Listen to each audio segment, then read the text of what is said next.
Sementara itu, pemirsa, Komisi Pemilihan Umum Kabupaten Oku Timur menggelar rapat pleno pengundian nomor urut pasangan calon bupati dan wakil bupati Kabupaten Oku Timur pada Senin 23 September 2024 kemarin.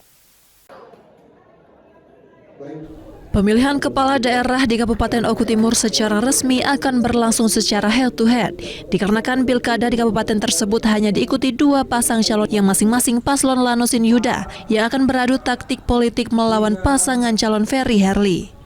Tepat pada tanggal 23 September 2024 kemarin, KPU Kabupaten Oku Timur menggelar rapat pleno terbuka pengundian nomor urut pasangan calon bupati dan wakil bupati Kabupaten Oku Timur.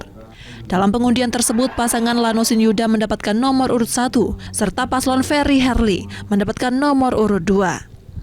Menyatakan bahwasanya kemenangan adalah milik rakyat.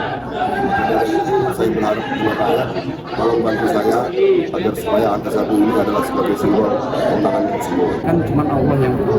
Tapi kita berikhtiar, berusaha yang terbaik.